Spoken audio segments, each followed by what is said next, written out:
Ready to deep dive into another fascinating story? This one really makes you think about, like, identity, what makes us who we are. Definitely. It really gets into some deep questions. Exactly. And it all ties back to this idea of reincarnation, which is a core belief for the Druze. They have such a strong connection to their history and traditions, and it really comes through in this story. It's set in Lebanon. Imagine rolling hills, the smell of jasmine in the air, the echoes of tradition. This is where we find the Aridi sisters, Sarah and Hiba. Two sisters with very different outlooks on life. Yes, Sarah, the younger one, was raised in a pretty secular environment, logic, evidence, a little skeptical of anything that couldn't be scientifically proven.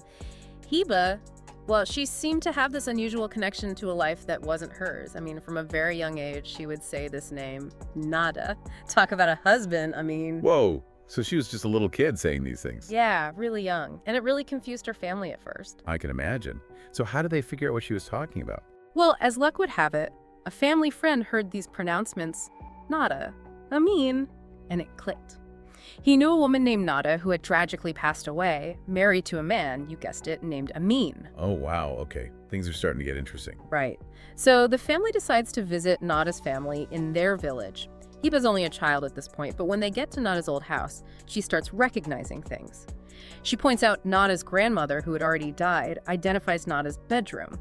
Even talks about Nada's garden, this place she spent hours tending to her flowers. Okay, so she's like pointing out specific details about this woman's life that she couldn't have possibly known. Exactly. It's pretty eerie stuff, and Nada's family is just floored. They go from not believing to feeling like maybe, just maybe, Hiba really does have a part of Nada's soul. Wow. Okay, so fast forward a bit.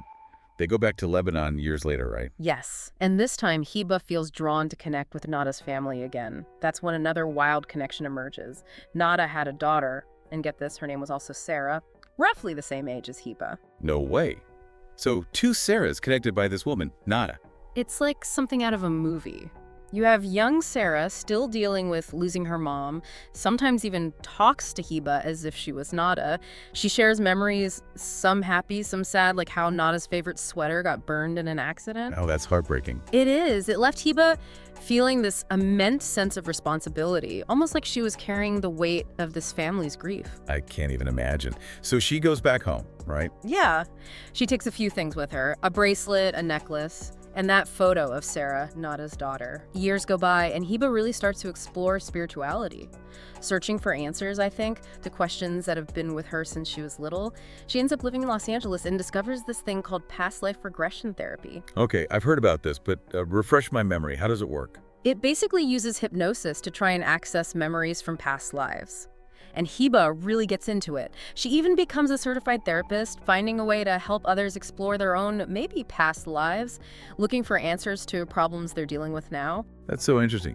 So while all this is happening, where's Sarah the sister in all of this? Sarah's still very much a journalist, grounded in facts and evidence. She's struggling with how to make sense of her sister's experiences. Like, how can you reconcile logic and reason with something as seemingly out there as reincarnation? Exactly, and that tension between their two worldviews really comes to a head during the pandemic when they end up living together in New Jersey. Oh, wow. So they're kind of forced to confront their very different beliefs. Yeah, and Sarah, while still a bit skeptical, starts to soften a little.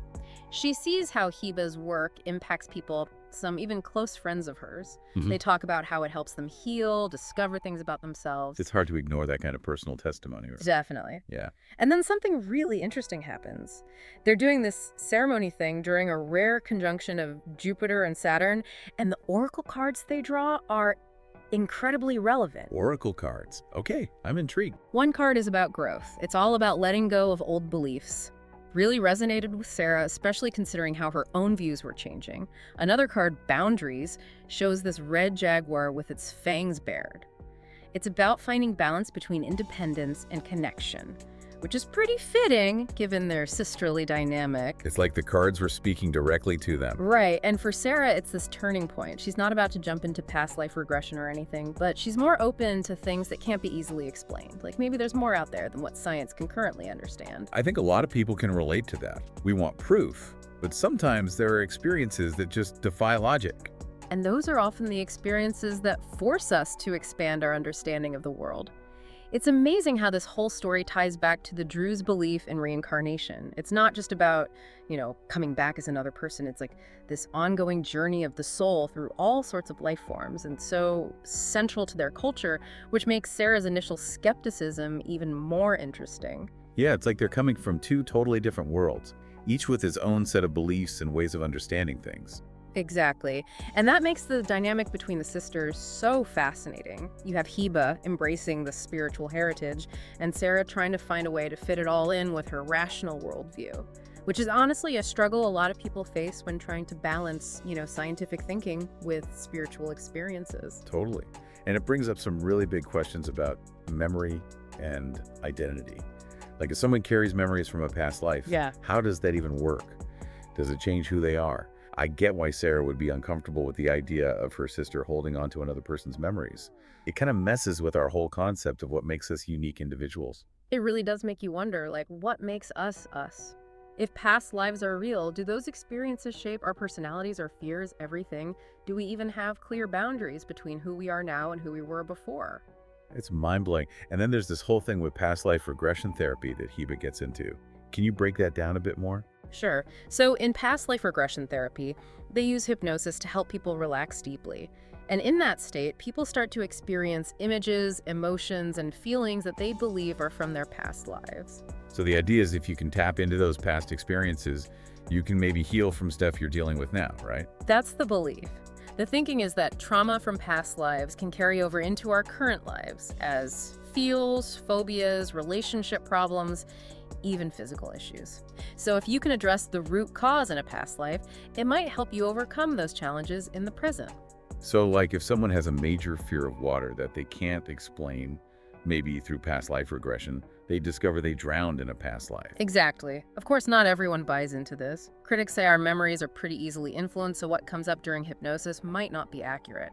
Could be a mix of suggestion, imagination, even cultural stories about reincarnation. Sounds like a really interesting area for more research.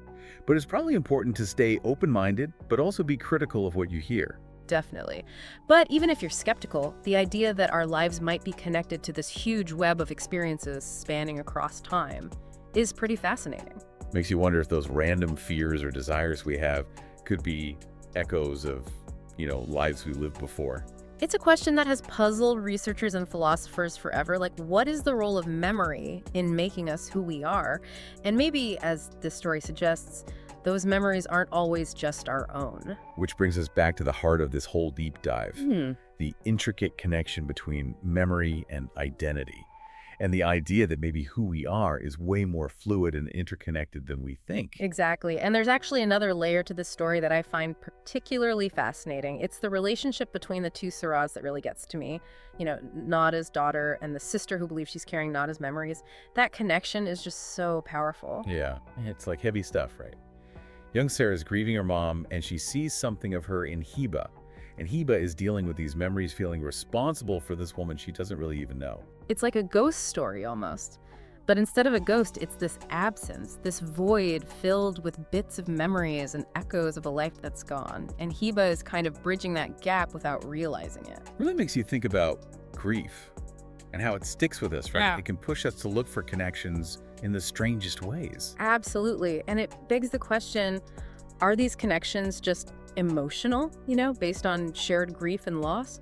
Or could there be something more, like some kind of energy that connects them across time and space, something we can't quite explain with science? Wow, that's diving into some deep existential questions, isn't it? It really is. And maybe those are the questions that don't have answers, at least not yet. But I think that's part of what makes the story so compelling. It forces us to confront the limits of what we know and accept that there are things out there that our current scientific methods just can't fully grasp. Makes you feel pretty small, doesn't it? In a way, yeah. But it's also kind of exciting. I get that. The story of Sarah and Heba, it's personal, but it also gives us this glimpse into the massive complexity of being human. It reminds us that we're all connected in ways we might never understand. And it encourages us to approach the unknown with curiosity, compassion, and an open mind. Maybe our understanding of self, memory, and consciousness is just scratching the surface. Perhaps, as this deep dive suggests, our life stories are far more interwoven than we ever imagined. Well, that's a thought-provoking note to end on. Thanks for joining us for this deep dive into reincarnation, memory, and the mysteries of the self. We'll be back with another intriguing story soon, so stay tuned.